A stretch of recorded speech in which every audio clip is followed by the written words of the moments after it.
하나님, 우리가 인생을 살아갈 때 많은 짐들이 있습니다. 하나님, 우리의 짐을 대신 져주시는 주님을 의뢰하며 주님 앞에 나아왔습니다. 주님께서 우리를 긍휼히 여기시고 우리의 짐을 지어주시고 우리의 삶이 주님과 동행하는 삶이 되게 하여 주시옵소서. 이 새벽에도 삶의 여러 가지 문제를 안고 나온 주의 백성들을 주님께서 긍휼히 여기시고 우리의 문제를, 우리의 짐을 주님께 아뢰일 때 주님께서 그 짐 대신 져주시고 주님께서 그 문제 해결하여 주시옵소서. 주님을 신뢰할 때 주님께서 은혜 더하여 주실 줄 믿습니다. 성령님께서 이 예배를 주관하시고 인도하여 주시옵소서. 예수님 이름으로 기도드립니다. 아멘.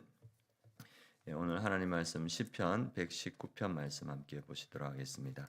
시편 119편 65절에서 72절 말씀 함께 보겠습니다. 65절에서 72절 말씀, 구약 성경 893페이지입니다. 우리 시편 119편 65절에서 72절 함께 봉독하겠습니다.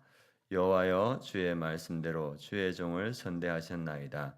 내가 주의 계명들을 믿었사오니 좋은 명철과 지식을 내게 가르치소서. 고난 당하기 전에는 내가 그릇 해가 됐더니 이제는 주의 말씀을 지키나이다. 주는 선하사 성을 행하시오니 주의 율례들로 나를 가르치소서.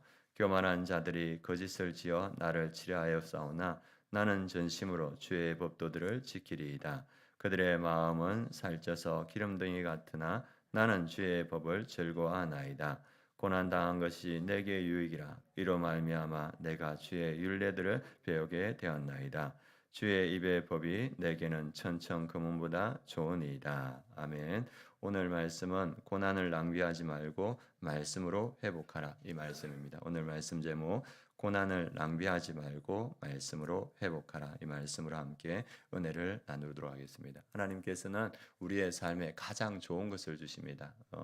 하나님께서 말씀하시기를 내가 너희에게 바라는 것은 미래와 희망을 주는 것을 바란다. 그런데 하나님께서 우리에게 고난도 필요하시기 때문에 때로는 고난도 허락하십니다. 그래서 그 고난 가운데 우리가 뭘 배우냐면 주의 말씀을 배우고 주의 말씀에서 힘을 얻습니다. 이건호 목사님이란 분이 대구에 있는 가장 큰 교회, 대구 순복음교회에서 이제 자신을 계속 청빙하는 거예요. 근데 주변의 사람들이 가지 말라는 거예요. 왜냐하면 그 교회 가면 문제가 많고 평균 목사님 재임 기간이 5년을 넘지 못하더라. 그래서 당신도 거기 가면 어려움 당할 수 있으니까 그 힘든 교회 가지 마라 이랬는데, 그거 장로님이 3번이나 자기를 찾아와서 1년이라도 좋으니까 6개월이라도 좋으니까 우리 교회를 담당해 주면 좋겠다. 그래서 가지 말라는 그 교회에 3번이나 그 장로님이 찾아오니까 이분이 그러면 내가 가겠다 하면서 짐을 싸는데, 짐을 싸서 이제 내일 출발해야 되는데 이 마음에 두려움이 몰려오는 거예요. 그래서 그 문제 많은 교회에 가서 내가 그것을 감당할 수 있을까? 그런 두려움이 오는데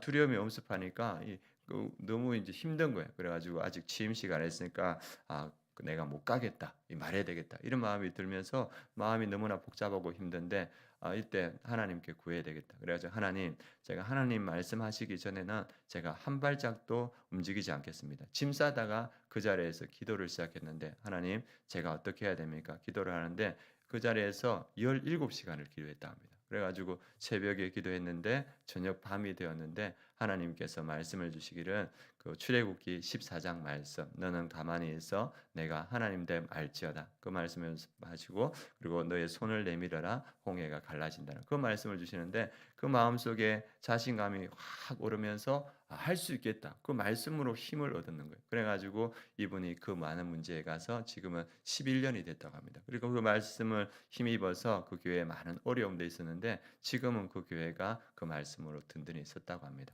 우리의 삶에 힘을 주시는 것이 주의 말씀인 줄 믿습니다. 오늘 시편 저자도 이렇게 말하고 있습니다. 67절에 보면 고난 당하기 전에는 내가 그릇 행하였더니 이제는 주의 말씀을 지키나이다. 고난 당하기 전에, 어려우기 전에는 내가 그릇 행하였다. 이 그릇 행하였단 말은 방황하다, 길에서 떠나다. 고난 당하기 전에는 자기가 말씀을 떠나서 방황했는데 이 고난이 자기가 말씀을 붙드는 계기가 되었다, 이렇게 말하고 있습니다. 그래서 방황이 멈추어지고 자기의 방향이 말씀에 맞추어지는 그런 삶이 되었다, 이렇게 말하고 있습니다. 그래서 고난은 우리에게 달갑지 않습니다. 그러나 고난을 통해서 우리가 다시 하나님을 바라보게 되고 고난을 통해서 다시 우리가 말씀을 붙들게 된다. 그래서 시편 저자는 오늘 주의 말씀을 지키는 자가 되었다 말하고 있습니다. 우리가 잘 알고 있는 많은 시편을 썼던 다윗, 그에게는 많은 고난이 있었습니다. 그래서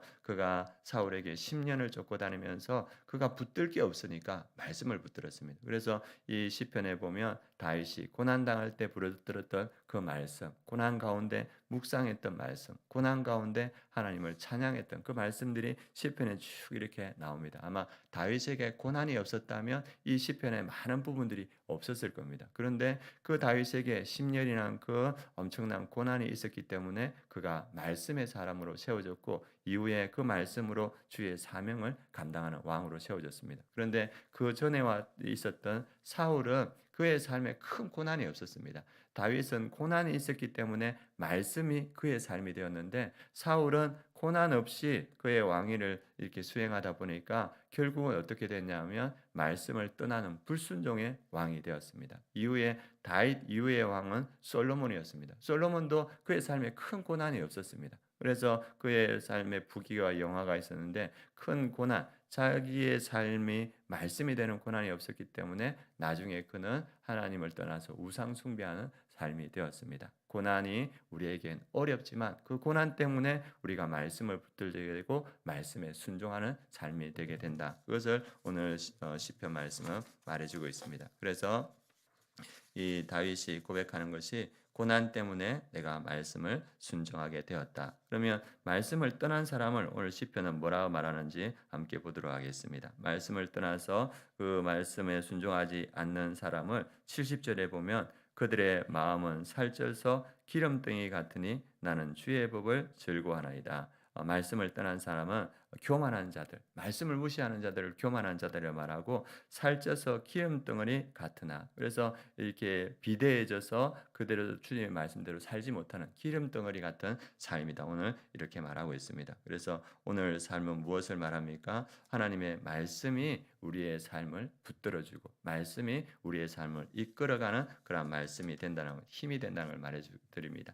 그리고 제가 자주 이렇게 말씀드렸는데 저도 말씀에서 힘을 얻을 때가 많았습니다. 예전에 시험에서 떨어져서 갈 데도 없고 올 데도 없고 부모님께 말씀하기도 어려워서 갈 데 없어서 김해에 있는 무척산 그 산 꼭대기에 기도원이 있는데 밤에는 밤새 기도하고 낮에는 금식하면서 말씀을 읽는데 마음을 둘 데가 없는 거예요. 그래서 창세기, 출애굽기, 레위기 읽고 왔는데 레위기 그 말씀에서 하나님께서 이게 말씀을 통해서 너는 문둥병자도 아닌데 왜 그리 낙담하느냐? 다시 시작할 수 있지 않느냐? 그 말씀을 읽으면서 그 마음이 들어오는 거예요. 그래가지고 저는 인생이 끝난 줄 알았어요. 시험 떨어지면. 그래서 방황하고 있었는데 그 말씀으로 힘을 얻고 그 다음날 이렇게 내려왔습니다. 그리고 제가 신학을 해야 될지 말아야 될지 직장 생활하면서 갈등하고 있을 때 많은 시간 방황하고 있을 때 주님께서 이사야 40장 말씀 너는 높은 산을 낮아지게 하고 낮은 산을 높게 하여서 주의 길을 예비하라. 설교 말씀에 그 말씀을 주시는 거예요. 그 말씀이 제 안에 들어오면서 모든 직장 생활 다 정산하고 주의 길을 올 수 있습니다. 방황할 때 붙들어주는 것이 말씀이다. 그리고 신학대학원 다니면서 경제적으로 너무 어려웠어요. 그래서 이렇게 막 빚이 이렇게 쌓이고 그럴 때 하나님께서 학계 말씀 주시더라고요. 그리고 학계 말씀 붙들고 그 말씀에 순종하였더니 그 재정적인 문제가 해결되는 모습을 봤습니다. 제 인생에 여러 가지 어려움, 여러 가지 방황이 있을 때 저를 붙들어줬던 것이 말씀이고 우리 성도님도 마찬가지로 합니다. 여러 가지 고난이 있고 방황이 있을 때 우리 성도님들을 붙들어주시는 것이 말씀인 줄 믿습니다. 말씀에서 길을 찾고 말씀에서 힘을 얻는 우리 성도님들 되길 원합니다. 그래서 시편 저자가 마지막으로 고백하는 것이 오늘 말씀 고백이 72절입니다. 주의 입의 법이 내게는 천천 금은보다 좋으니이다. 그 말씀이 어떤 금보다 어떤 은보다 나에게는 귀하고 나에게는 좋다. 그래서 오늘 말씀 다윗이 말씀에서 힘을 얻고 방향을 잡았듯이 우리 성도님들 여러 가지 고난 가운데 말씀에서 힘을 얻고 말씀에서 우리가 살아갈 방향을 잡아서 오늘 고백처럼 주의 말씀이 천천 은금보다 내게 귀하나이다. 고백할 수 있는 우리 성도님들 되시길 원합니다.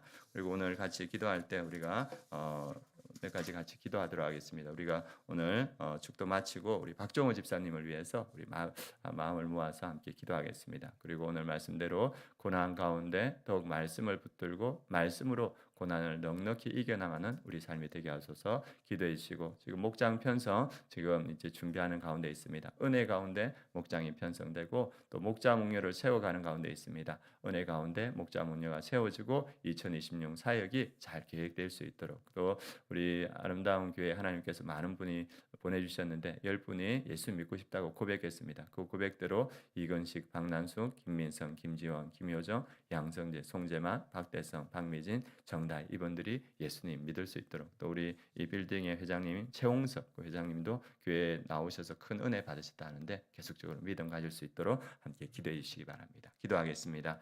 하나님, 우리 인생에 많은 고난이 있고 어려움이 있습니다. 하나님, 그때 우리가 말씀을 붙들게 하시고 말씀에서 힘을 얻고 또 주님의 길을 인도함 받는 우리 성도님들 될 수 있도록 주님 역사하여 주시옵소서. 그래서 우리 성도님들의 삶이 천천 금은보다 말씀이 더욱 귀하고 좋다고 고백하는 우리 성도님들의 삶이 될 수 있도록 주님께서 역사하여 주시옵소서.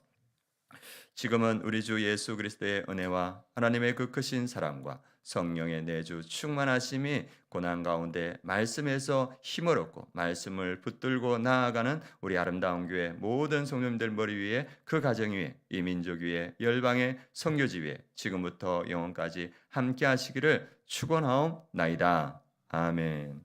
이 시간 우리 박종호